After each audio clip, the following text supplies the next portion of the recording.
यार इस साल तो गर्मी ने बुरा हाल कर दिया है। सच कहूं तो इतनी गर्मी देख कभी कभार तो मेरा मन करता है यार कि जमींदार के स्विमिंग पूल में जाकर डुबकी मार लूं और सारा दिन उसमें पड़ा रहूं। हाँ, वो कंजूस सेठ अपने बच्चों के अलावा तो और किसी को उसमें घुसने नहीं देता। तुझे जरूर जाने देगा। ये है राजस्थान का दौसा गांव, जहां लोग गर्मी से बेहद परेशान थे।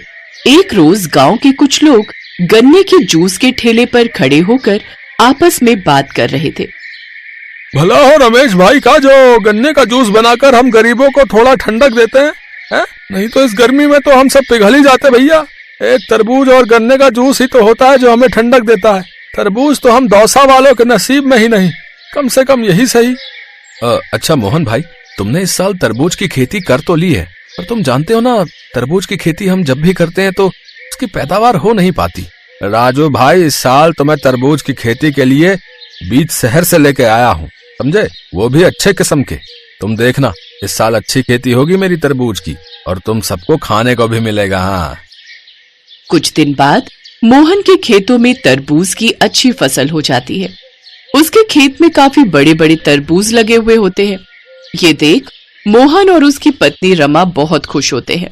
मोहन सबसे पहले एक तरबूज तोड़कर घर लाता है और अपनी बेटी खुशी को खाने को देता है। दरअसल तरबूज खुशी को बहुत पसंद होते हैं। वो तरबूज देख खुशी बहुत खुश होती है और झट से सारा तरबूज चट कर जाती है। अरे वाह बाबा, ये तो बहुत ही मीठा है। वाह, आज तो मजा आ गया। मोहन शहर जाकर काफी सारे तरबूज बेच आता है। साथ ही गांव के लोग भी अपने गांव में तरबूज देख बहुत खुश थे। वो सब उससे तरबूज खरीद कर ले जाते हैं, जिनसे मोहन को अच्छा खासा मुनाफा होता है।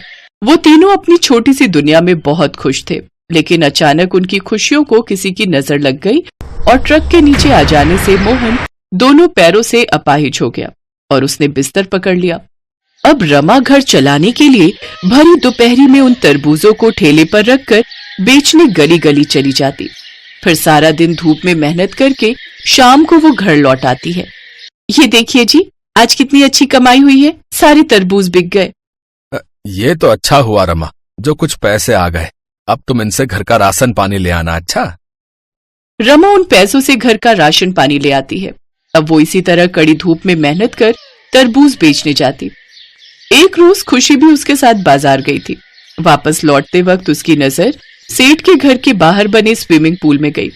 ये देख खुशी वहां रुक गई। माँ, मेरा भी मन है इस गर्मी में उस पूल में नहाने का, क्या मैं भी जाऊं? नहीं बेटी, तू तो जानती है ना उस सेठ को। चल अब घर, देर हो रही है। उदास होकर खुशी घर आ जाती है, लेकिन उसका ध्यान अभी भी उस पुल की ओर था। घर में गर्मी में एक पंखा होने के कारण उसे काफी गर्मी लगती है। काश हमारे यहाँ भी स्विमिंग पूल होता तो हमें आज इतनी परेशानी नहीं होती। ले देकर एक तालाब था गांव में, वो भी सूख गया। हे भगवान, मैं गरीब अपनी बेटी की इतनी सी ख्वाहिश भी पूरी नहीं कर पा रही। तभी रमा की नजर अपने सामने रखे तरबूज पर जाती है। उसे एक विचार आता है। वो दुकान से एक दवाई लेकर आती है, जिसे वो अपने आंगन में रखे एक तरबूज पर लगा देती है। फिर अगले दिन वो तरबूज खूब बड़े आकार का हो जाता है। फिर रमा उसे गोल आकार का काटकर स्विमिंग पूल के आकार का बनाकर तैयार कर लेती है और उसमें पानी भर देती है। इस तरह गरीब बहू तरबूज का स्विमिंग पूल बनाकर तैयार कर लेती है। सोमा जब वो पूल देखती है तो बहुत खुश होती है। वाह माँ, ये तो बहुत सुंदर है। वो झट से उस पूल में जाती है और उसमें खूब स्विमिंग करती है। उसके साथ उसकी और सहेलियां भी स्विमिंग करती हैं। इस तरह गांव के और लोग भी रमा को स्विमिंग पूल बनाने का ऑर्डर देते हैं, जिसके लिए वो रमा को पैसे भी देते हैं। इस तरह अब उसकी कमाई दुगनी हो जाती है, जिससे उसकी गरीबी दूर होने लगती है। साथ ही सब गरीब तरबूज के बने स्विमिंग पूल में डुबकी लगाकर अपनी गर्मी दूर करते हैं।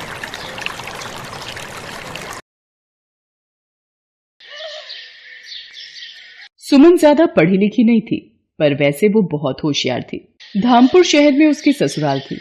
आजकल वो अपने बेटे पारस के साथ मायके रहने आई हुई थी। पारस, इतना दौड़ा दिया, थक गई हो बेटा, अब तंग मत करो। चलो ये एक निवाला और खाओ। सुमन बिटिया, तू जितना बोलेगी खाने के लिए ये उतना ही तुझे तंग करेगा। अपना भी तो ध्यान रखना है, 7वां महीना चल रहा है, ऐसे भागा दौड़ी ठीक नहीं।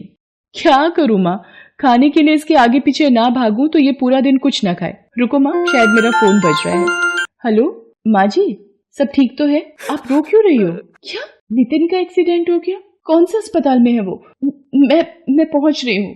सुमन के पति नितिन का रोड एक्सीडेंट हो जाता है। सुमन अस्पताल पहुंचती है। सुमन बहू, डॉक्टर ने कहा है कि नितिन के पैरों में गहरे जख्म आए हैं। डॉक्टर, कुछ तो इलाज होगा। देखिए, अभी कुछ नहीं कहा जा सकता। इनके घुटनों के हिस्से में ज्यादा दबाव पड़ा है। माँ, मैं और मीना जरा घर जा रहे हैं। बंटी घर पर अकेला है। सुनो जी, ये तुम्हारा भाई तो अपाहिज हो गया है। अब हमारी छाती पर क्या ये सारी जिंदगी बैठकर मूंग दलेंगे? ऊपर से उसके 2 बच्चे, एक साथ में है और एक पैदा होने वाला है। अब तुम मेहनत करोगे और वो मुफ्त की रोटियां तोड़ेंगे।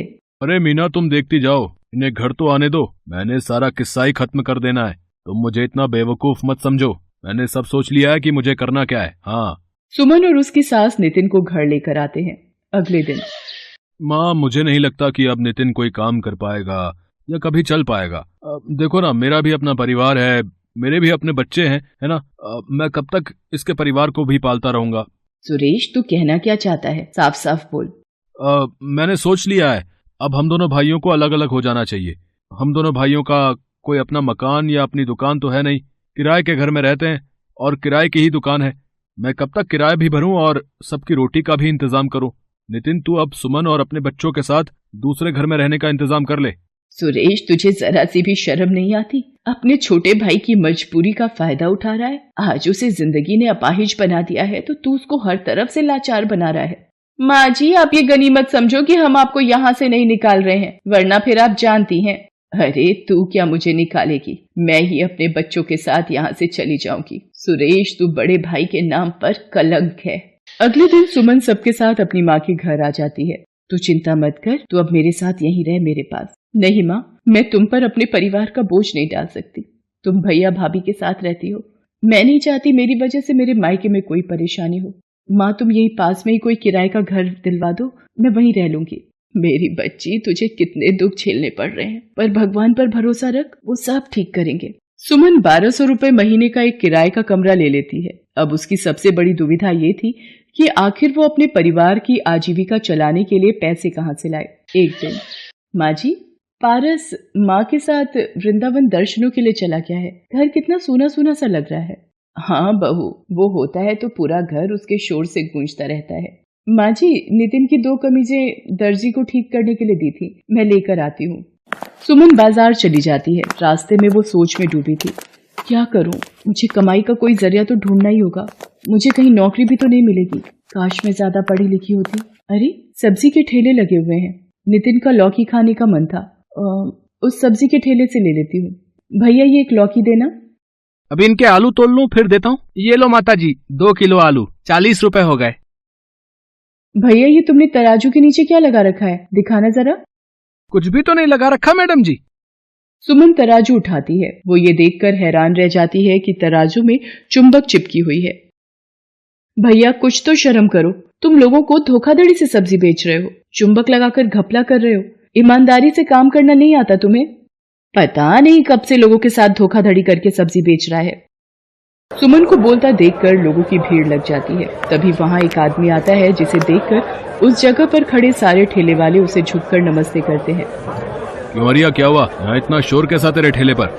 ये सब्जी वाला लोगों को ठगता है। अपने तराजू में चुंबक लगाकर लोगों से धोखाधड़ी करके अपनी सब्जी बेचता है।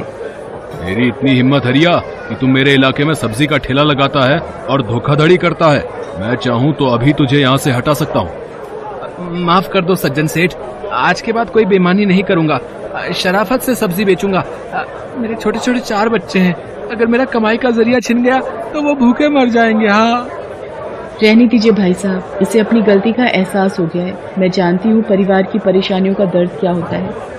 बात करते करते सुमन की आंखें भर आती हैं। तभी चिंता से उसके दर्द शुरू हो जाता है। वहाँ आसपास में भीड़ लग जाती है। अरे, इन बहन जी की तबीयत खराब हो रही है, लगता है इन्हें अस्पताल ले जाना पड़ेगा। सुमन की अचानक शायद चिंता और परेशानी से दर्द शुरू हो जाता है। सज्जन सेठ कुछ लोगों की मदद से सुमन को अस्पताल ले जाता है। सुमन रास्ते में ही अपने घर का पता सज्जन सेठ को बता देती है। सज्जन सेठ उसकी सास को अस्पताल बुला लेता है। सुमन को एक बेटी पैदा होती है। वही सज्जन सेठ को पता चलता है कि सुमन का पति नितिन अपाहिज है और वो बहुत ही दुखों से गुजर रही है। सज्जन सेठ, आज आपने बड़े भाई की तरह मेरी मदद की है। मैं आपका एहसान कभी नहीं भूलूंगी। इसमें एहसान की कोई बात नहीं है बहन, तुम मेरी अपनी बहन जैसी हो। सुमन घर आ जाती है। कुछ दिनों बाद सज्जन सेठ उसके घर आता है। सुमन बहन, तुम मुझे काम के लिए बोल रही थी? मेरे पास सब्जी की बहुत सी दुकानें हैं, पर संभालने वाला कोई नहीं। मैं चाहता हूं मेरी मंडी में जितनी भी सब्जी की दुकानें हैं उनका हिसाब और देखरेख अब से तुम रखो। मैं जानता हूं तुम्हारी जगह ये काम और कोई ईमानदारी से नहीं कर सकता। माँ जी, नितिन देखो, भगवान ने सज्जन सेठ के रूप में एक भाई देकर हमारी कितनी मदद कर दी। सुमन की आंखों में खुशी के आंसू थे। वो अब कड़ी मेहनत से मंडी में जाकर सब्जियों का सारा हिसाब रखती, एक एक दुकानदार से जाकर पूछती और देखती कि सब कुछ ठीक से चल रहा है या नहीं। सज्जन सेठ भी सुमन की मेहनत को गौर करता था।